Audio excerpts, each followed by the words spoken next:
And so balanced meals really helps to, just improve your lifestyle in general. Diabetes, you can reduce the risk of diabetes, but if you already have diabetes, that can help you to, really kind of stabilize. Yeah, so I would say use the 80-20 rule. 80-20? So 80 meaning 80% of your food should be nutrient dense. Okay. So balanced meal, fruit, vegetables, whole grains, legumes, beans, all those things. And then 20% should be of the foods that you love, that you want to indulge in. So you can have that balance. I mean, nobody wants to feel bored eating. Right.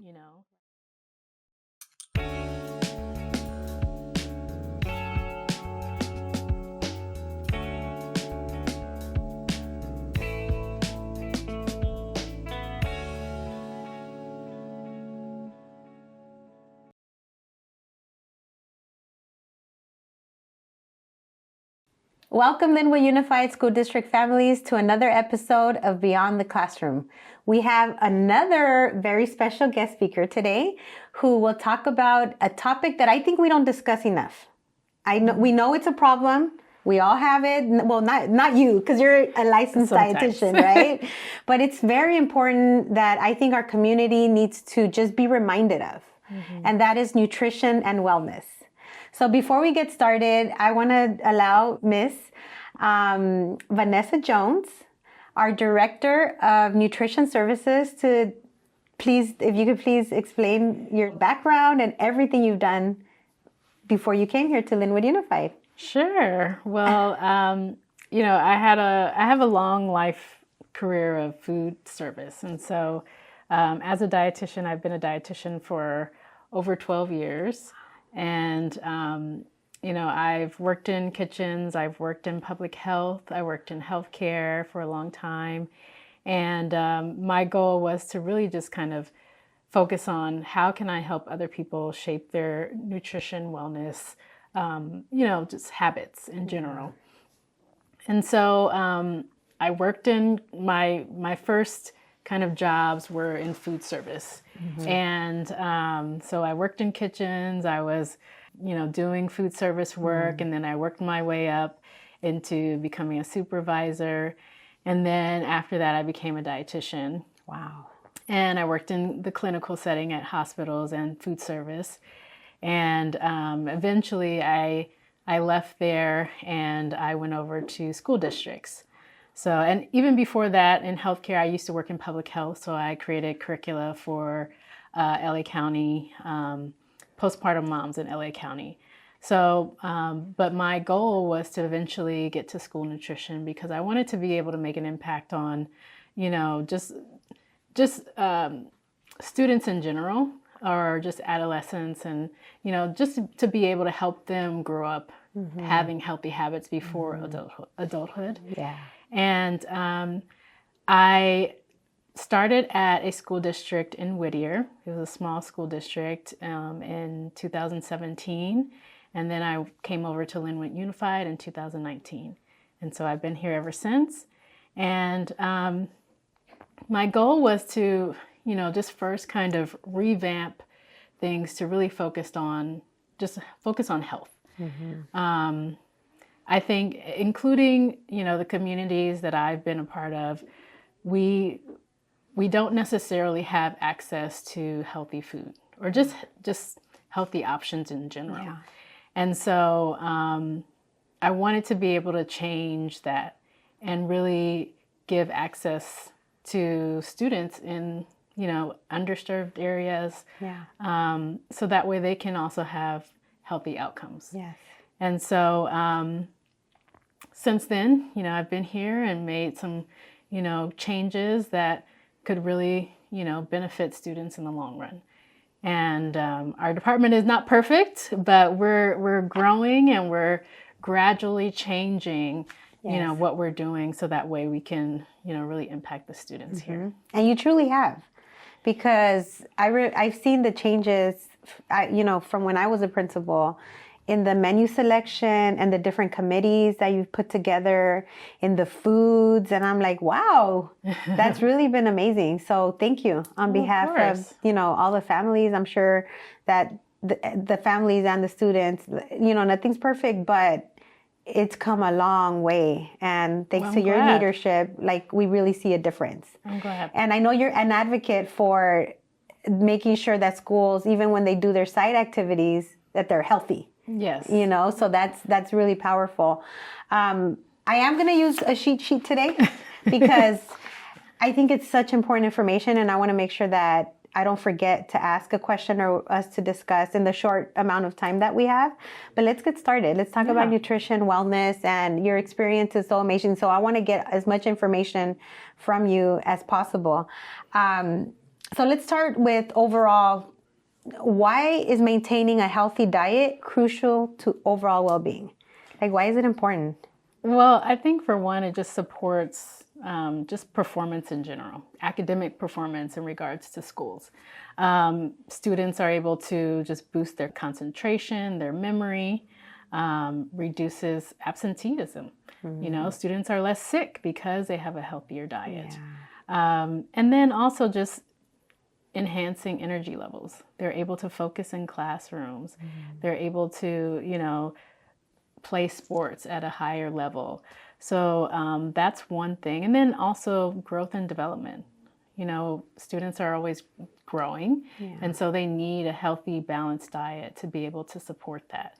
And then mental and emotional well-being, being able to improve your mood and behavior through a healthy diet. That's really important. And just positive relationships, positive attitude, emotional stability, things like that. So that really helps. So if I'm a parent and, I have to, as parents, most of the time we try to give the kids breakfast in the morning. So what's the difference with giving them like a donut or cereal, which is very standard, right? To maybe an egg or protein? Well, it's all about balance, right? And so it doesn't mean that you have to necessarily eliminate those things, but you want to be able to have it in moderation. So not every day, not every morning. Not every morning. With hot chocolate. Not for sure. When you do have something that might be a carbohydrate, a cereal or a grain, you always want to pair it with a protein because that'll help to regulate your blood sugar levels. And so that will basically help to reduce the risk of developing diabetes, or if you do have diabetes, that will help you level off your blood sugar levels. But, a balanced meal would look like, let's say for breakfast, you have a protein, you have a fruit, or even vegetables if you have, eggs with spinach or, something like that. And you have, either a grain with that. So cereal is fine, but like I said, in moderation. And in balance. So not every morning. Else. Yeah, not every morning and not just straight sugar. Yeah, it should be balanced with something. Yes. So you brought up diabetes, and I want to talk about that a little bit. So in this community, in our culture, it's very common. I hear a lot of people having diabetes. What are the dangers of diabetes for someone that maybe doesn't know the dangers of diabetes? Well, I think in terms of diabetes, first off, being a diabetic, that means that your pancreas, when you eat food, your pancreas has to work hard to reduce the blood sugar levels, because when you're eating food, your blood sugar increases. And so your pancreas is the organ that levels off your blood sugar levels. But if you're eating high sugary foods or very large portions all at once, your pancreas is working harder and harder and harder to reduce those blood sugar levels. Eventually, it's going to give out. And that's when diabetes occurs. And so with that, it's very necessary to be able to, one, practice portion sizing, being able to, like I said, have a balanced meal, so that way your blood sugar levels won't raise up high really fast and go back down really low, because that's what happens when you crash. If you have a, very high sugary, meal or food item, you get that sugar high and then it goes back down really fast and you get that crash. And so balanced meals really helps to, just improve your lifestyle in general. Diabetes, you can reduce the risk of diabetes, but if you already have diabetes, that can help you to, really kind of stabilize your diabetes. And what are some of the effects of diabetes? Like, what could physically happen if you have it and you don't take care of it and maintain it? Well, there's a lot of different effects. I mean, diabetes can be linked to heart disease too, so or kidney disease. If you don't take care of it long term, that can happen in the long run. You see a lot of people who don't take care of themselves, and they have to get amputations because of the nerves that are damaged. So when you have a high sugar intake or high simple carbohydrate intake, your blood is basically kind of like, you can think of it like as honey. So it's not able to flow throughout your body very well. And so your nerves or your veins or your bloodstream, they're not able to get the blood that they need to function, to circulate throughout the body. And so whatever parts of your body is not, being taken care of. And so it basically starts to, so to say, rot. So that's another, issue with diabetics. Not being able to focus, just having, not necessarily good cognitive function, because the brain needs blood flow. And so when blood flow is very slow, then your brain is not getting the nutrients that it needs in terms of the blood and, everything else that you're eating, Wow. So there's a lot of things. There's a lot of things, beyond that. So take care of yourself and your kids, because that's something that no one wants, is diabetes. Yeah. I remember growing up and I would hear like, oh, my grandma had diabetes, my aunt had diabetes, and I never really understood what it was until I got older. So I remember I would hear them say, oh, they couldn't have certain things, but I never understood the why until, now that I'm older. And I think it's really powerful to teach children and kids, especially teenagers, as they start growing a little bit older, like why it's important to eat healthy. So I'm glad we're talking about this. So let's talk about, how does a healthy diet, and I think we talked about this already, but not in this form, contribute to long-term disease prevention? And it, like diabetes, like long-term prevention. Well, in terms of preventing that, again, it's all about balanced diet. I think for us here at Lynwood, we provide 3 meals to students. So we provide breakfast, lunch, and supper, or super snack as we call it. And so, the USDA and CDE have strict regulations for us in terms of how we provide food to students. So it should be whole grains, fruits, vegetables, dairy or dairy alternatives, lean proteins, no trans fats, very low in sodium, low in sugar. So the things that students might be familiar with, like as we give them maybe Cinnamon Toast Crunch.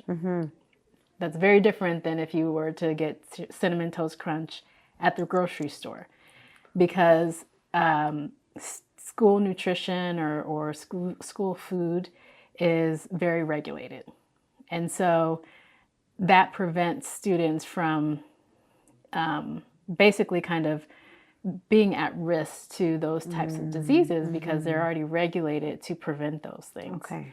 Outside of that, that's where you have to really think about what you're eating. Yeah. You know, in terms of making sure that you have a diet of, you know, not highly processed foods. So food in a box or, you know, in bags.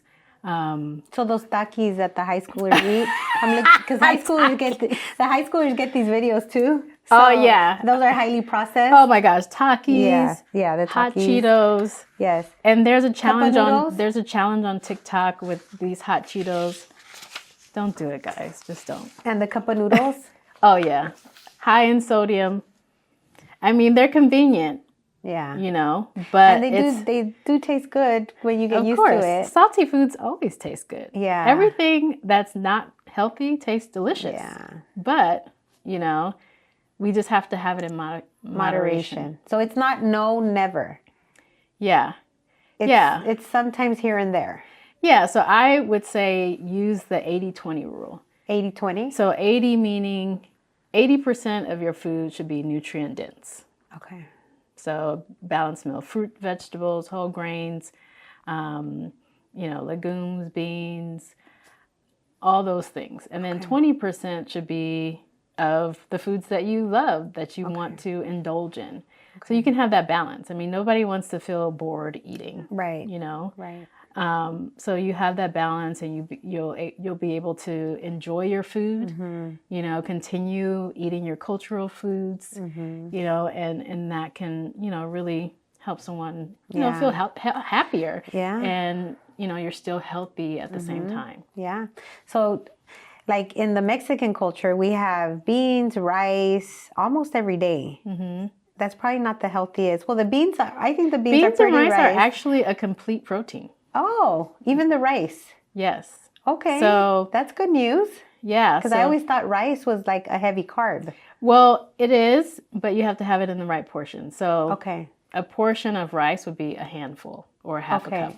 Okay. So, you know, if you don't have measuring cups, which nobody has measuring cups, you know, laying around. Right. You just, half a cup is a handful. Cooked Rice. Okay. Okay. And then add some protein to it. Yeah. Okay. So not like enchiladas, because those are made out of tortilla. Yeah.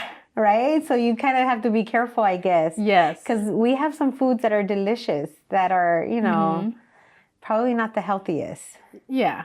But once in a while, it's okay. Yeah. It's always in moderation. Moderation. Okay. Yeah. And I think that's the part that some of us struggle with is when to say no. When is it enough? Would you give any recommendations to that? Like, how do we train ourselves to eat in moderation? Like 3 times a day or small meals throughout the day? That way we're not hungry and, you know, and then just eat whatever. I would say don't skip meals. That's one. Don't skip meals. Yeah. Have consistency in your meal pattern. So if you're eating 3 meals a day, eat 3 meals a day all the time.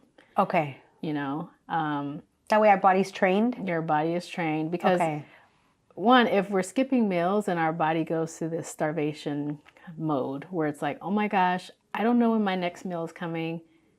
I have to hold on to all this fat. I have to hold on to all these calories. I have to make sure I survive. Yeah. And that doesn't help. 1, with diabetes, doesn't help at all. And 2, just in terms of overall health, it doesn't help. And so you want to be able to have consistent meals so your body can basically be like, oh, I know when my next meal is coming. I can let go of this fat storage. I can, you know, release these calories, release this weight. So that helps. Just consistency. Yeah, weight maintenance, consistency. What else? Also just making sure, of course, a balanced diet, like I mentioned. And is it true that it takes 20 minutes to know that you're full? Because sometimes we keep going until we feel full.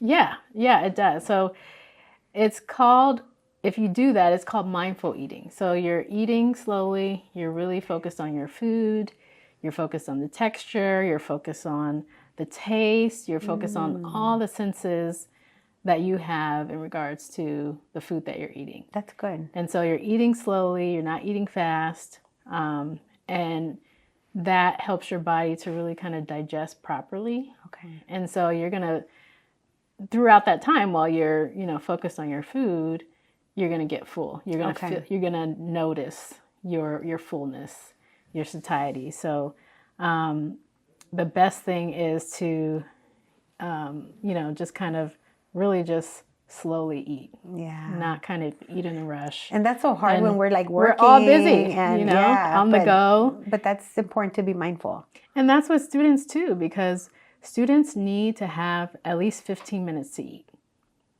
during their meal times. So that's necessary because, one, you want them to sit down and finish their food at a good pace. Okay. And also to be able to,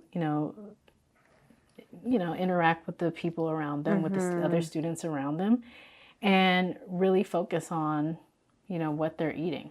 A lot of times they're rushed into the cafeteria and, they're eating really fast to go out to recess because they want to play. Yeah.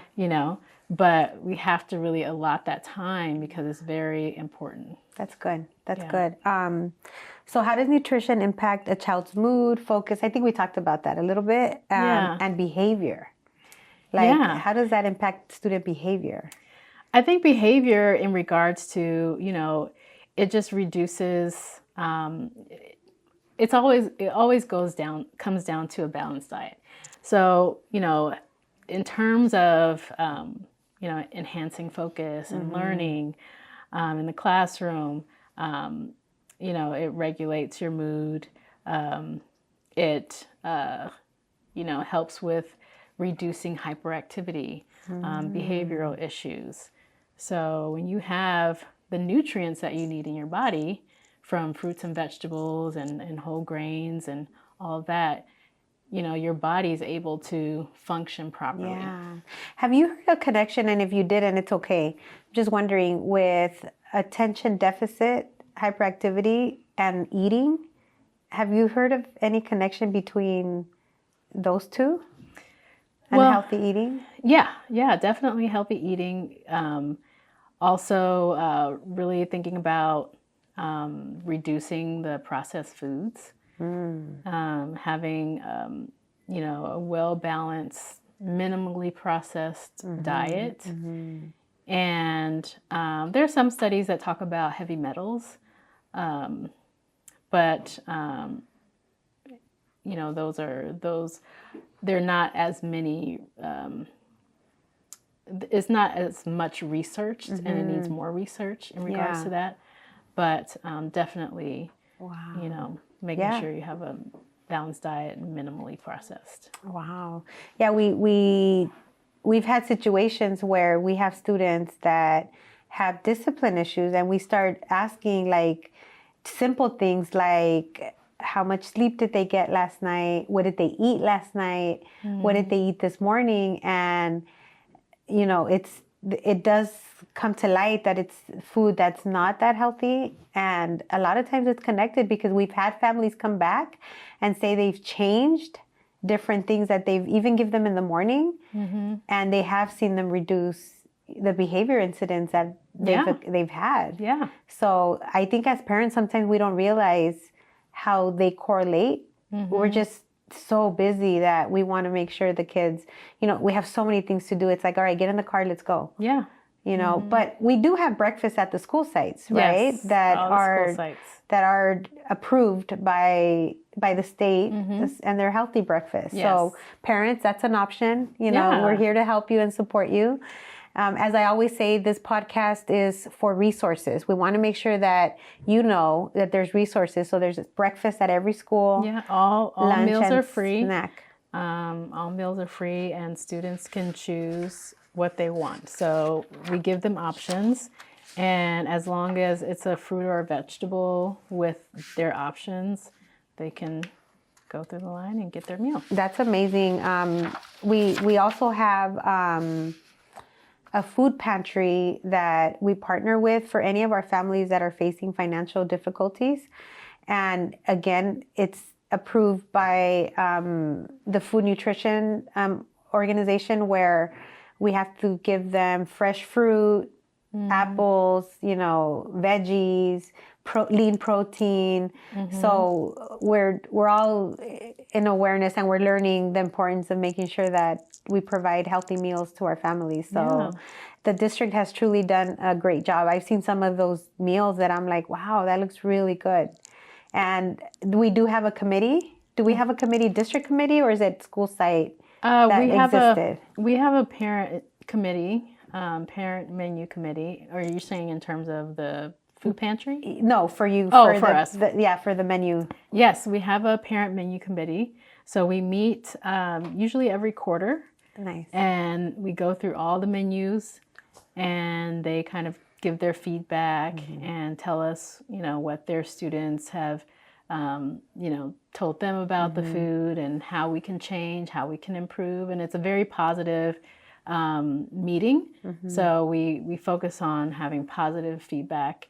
And so that way we can change and grow and learn. Yeah. Also, we do taste testing. We have surveys for the students. So that way we can really understand what they're looking for in terms of the food that we provide. And then we are, on May 7th, our goal is to have a food vendor show. Oh, nice. So we have the location at Marshall Elementary. Okay. And so the goal is to invite our food vendors to showcase the food that they provide to us. And that way the students can, kind of taste test and survey the things that they would like for the menu for the upcoming school year. Oh, that's great. And are all kids invited, or who's invited? So it's going to be, we did it for the high school. Okay. And so it's going to be for elementary this time. Oh, nice. So that's May 7th. May 7th. Okay, we'll make sure that this video is shown before that. Yeah. That way we could promote that event. That's great. So kids get to choose, kind of give their feedback and input. Yes. Wow, families, that's a really amazing opportunity. Yes. And it allows kids to share their opinion. Okay, so the foods that are going to be provided on the menu in the fall, those have more than likely been student approved. Yes. Oh, nice. Yes. Okay, that's the exciting. goal. Yeah, that's really powerful. That way kids can share their feedback. Good, and they could pick. Yeah. Okay, so let's say I'm a family that I'm like, I know that I need to make some changes, like ASAP, right? Like, I know I want to, and I just need a little bit of help. Like, where can I start? Like, what are some small changes that I can do to help my family and myself? Yeah, I really think whole grains, so increasing your whole grain intake. So replacing it with, brown rice. Okay. So if I make white rice? White rice is okay, but brown rice, the difference between white rice and brown rice still has the fiber and the nutrients. Okay. And then once you strip off that outer layer, then it becomes white rice. Okay. So brown rice has more nutrients and more fiber. And also, things like legumes and, non-starchy vegetables. Like broccoli? So broccoli, spinach. What about potatoes? Potatoes are starchy vegetables. Those are starchy. Okay. So that can, if you rather have potatoes than rice, you would replace it with that. So replace it with a starch. Okay. So the goal as a balanced plate would be half of your plate should be of non-starchy vegetables. Okay. That could be asparagus, broccoli, salad. What else? Let's see. What are sweet potatoes? Are they considered? Sweet potatoes are starchy. Yeah. All the good stuff starchy. All the good stuff. Corn, starchy. Yeah. Yeah, so that will be, so half of your plate is vegetables. Okay. The fourth of your plate should be of your starches, so your corn or your potatoes or sweet potatoes or bread. So 1/4 of the plate should be those. Yep. Okay. And then the other fourth should be your lean protein. So your beans or legumes or your chicken or your fish. Oh, so it's or. Like I can't have the beans and the chicken and the rice, and because it's all considered the protein. It's all considered the protein. You can Yeah. have, a smaller portion of it. Yeah. So, the size of a 3-ounce piece of chicken is the size of the palm of your hand. Okay. So if you cut that in half, you can have that chicken, and then you can have the beans. Okay. Okay. Just to practice portion sizing. Yeah. But yeah, whole grains, increase that. And then also fruits and vegetables, increase that intake, because you're providing your body with a lot of nutrients, a lot of vitamins, a lot of minerals, a lot of antioxidants, to prevent illness, and then increasing your water intake. So just being hydrated.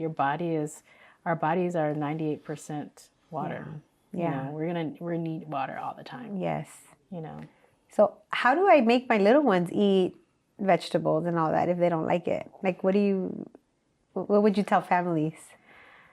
I would say, introduce it multiple times. Okay. Not just once and say, oh yeah, they don't like it, but continue to introduce the same vegetable over and over again until they're like, oh, I'm just going to try it. Okay. Yeah. It takes 15 times to do it. 15 times? 15 times to introduce one food item or one vegetable. Wow. Yeah. And for someone to say, okay, I'll try it. Yeah. I didn't realize that's a long time. Yeah. It's a lot of times. But you can also spruce it up with some seasonings or, make it tasty, or even have them help you make the food, help you make the vegetables. Yeah. So they can feel empowered and they can feel proud of what they made. Yeah. And they'll want to eat it. Yeah. Or you can hide it. You can blend it up and put it in a sauce. That works. They'll never too. know. Yeah, whatever works. Yeah. Little changes. Yeah. Okay. So I'm glad you shared about that opportunity for the students May 7th, because I think as a district, we want to empower families all of us, staff, families, we're all in it together to get healthy. Yeah. Can we talk about physical health, like physical activity? Yeah. So we're talking about eating. Now, how important is physical health? If, let's say I'm going to do a lifestyle change and I'm going to do the changing in my eating. Do I need to do some physical activity, or is that enough? My eating is enough? Well, it goes back to the 80-20 rule again. So with 80% of health or weight loss or anything is diet. Okay. And then 20% is physical activity. So if you're working out and you're eating all kinds of stuff, it's not going to help you. It really isn't. Wow. You have to have balance. So if you have a balanced diet and you're eating right and you're, physically active, that's going to give you a lot more results. Wow. Yeah. Okay. So what is some simple, like, physical activity that you would tell someone that you would see, like a parent, or that they can possibly do? Let's see. Walking. Walking is so easy. You can walk with your kids while they ride their bike, or, go to a park, walk around the park while they play. Yeah. Walk around as a family at the mall. Yeah. It's so easy to just walk, or you turn on a YouTube video and do some exercises there. If you don't have time to, go walking or do any physical activity outside your home. What else? Of course, there's TikTok. Everybody can go on TikTok and find an exercise video that they can, look at and do really quick, exercises. So things like that will help. I mean, I know that we're all busy, so, something that will really contribute to your health. You need at least 30 minutes. That's what I was going to ask. Yeah. What's the recommended, a day? Yeah, a day. 30 minutes a day. Okay, a physical activity. At least. Okay, and that would be considered the 20%. Yes. Okay. Yeah. It sounds easy, right? Like, and I think it is. I think it's doable, but you have to be really mindful. Oh yeah, Because I think you forget. Yeah. I think families forget because we're so busy, and we have to get it in wherever we can. Yeah, I mean, even if you're going somewhere, park far. Yeah. And walk to the building. Yeah. Instead of finding a VIP parking spot in the front. Yeah. Go all the way to the back and walk. And I think our health is something that we ignore. I don't think we realize sometimes, how we're damaging our body. Yeah. I think making it a priority requires a lot of work. And I speak for myself because as a professional, and a parent, you focus on sometimes everybody else and making sure the kids even go to the doctor, right? But as a mom, sometimes you forget. Oh, yeah. Like, we got to make our appointments too. Yep. We got to make our health our priority, because if we're not here, if we're not healthy, we can't take care of anyone and we can't do anything. Yeah, definitely. You know? It's so true. Just being a mom myself of a 2.5-year-old. Yeah. And running around with her and taking care of my husband. And then, just all the things that we need to do. Full-time director. Yeah, that too.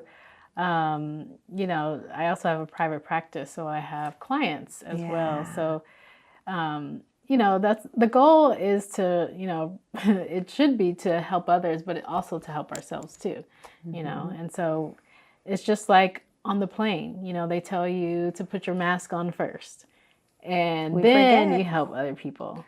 Because you can't help someone if you're already gone. Yeah, if you're gone. Yeah. And so, but we as a society, we're so busy with a lot of things that are going on, a lot of different extracurricular activities, our kids, our families, our jobs. And sometimes there's no time for our health, but we have to be intentional and make time. We have to. Because if we're not here, nothing else matters. Nothing else is going to get done. Like we have to really put some effort and be very intentional in taking care of our health, which is why you're here today.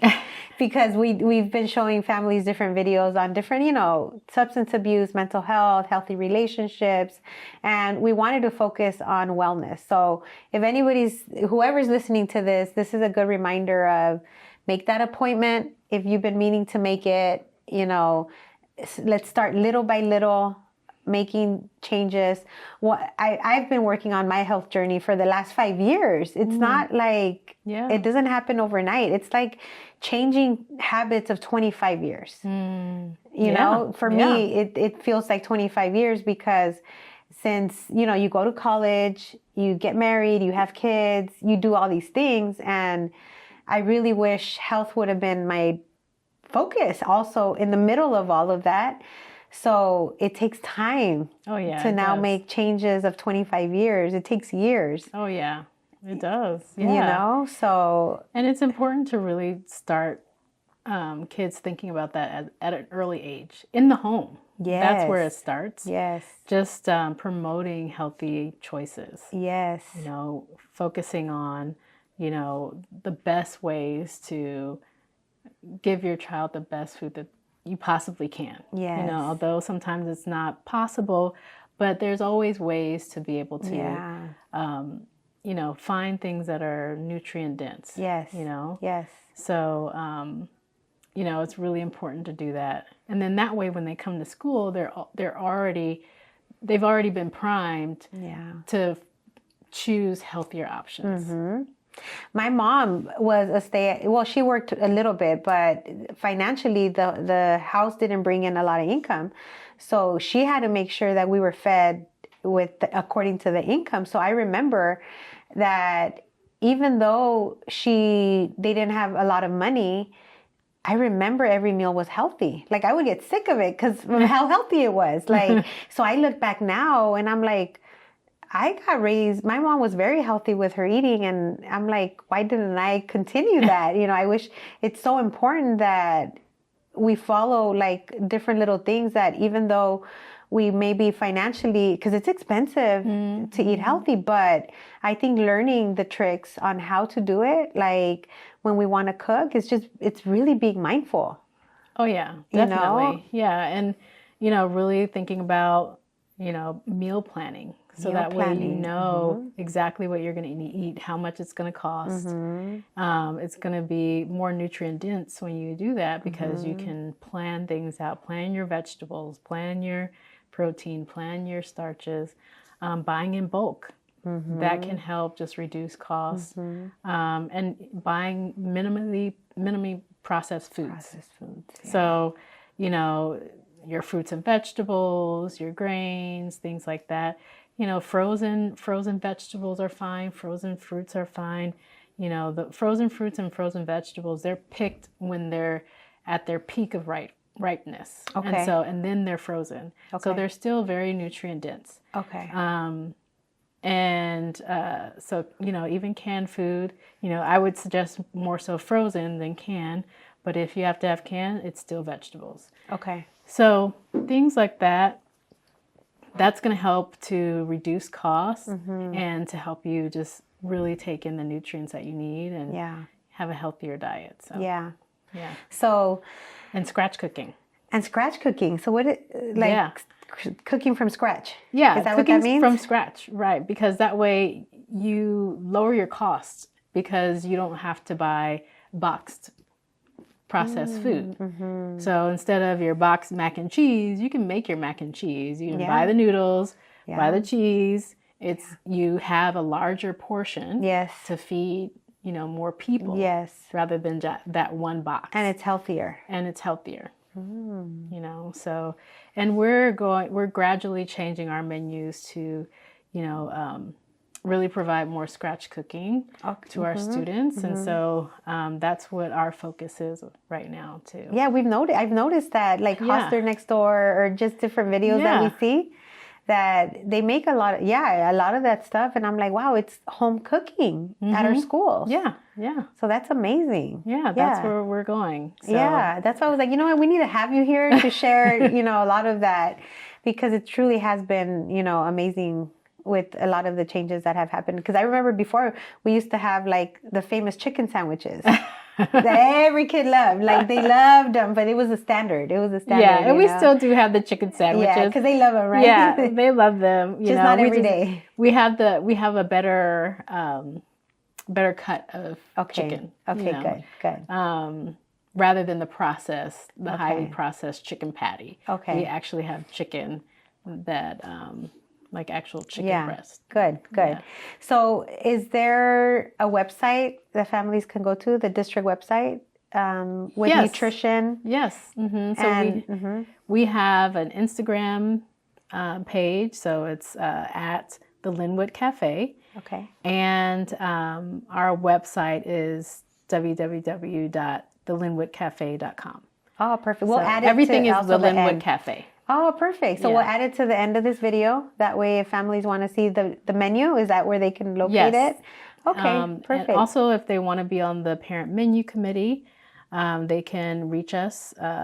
They can email us. You guys can email us at the Lynwood Cafe at mylusd.org. And we'll add that to the back of the page also. That way they can reference that. So if you had to sum up, give families 3 tips on how to stay healthy and how to be well, or students, whatever, what would you say? I'd say, focus on the fruits and vegetables that you like. Whatever you like, eat that. Doesn't matter, just eat it. So that way you'll be able to get the nutrients that you need in your body. 2, focus on also with that, focus on, being consistent with your eating. That's going to just help you in the long run. It's going to help you to improve your nutrient intake. It's going to help your body just really adjust to good eating habits, and also just be intentional about, just reducing your highly processed foods. So that way you can have more nutrient dense food items that you're eating. Okay, perfect. So Thank you for joining us today. That was really powerful information. And I think this will be great for any families out there seeking, to know more information on what we're doing as a district and how to just as a reminder, let's prioritize our health as a district so we can all be strong together. Yes. So thank you for joining us today. Thank you for having me. We want to thank you for being here today, and we hope you enjoyed today's episode. Thank you and have a great rest of your day.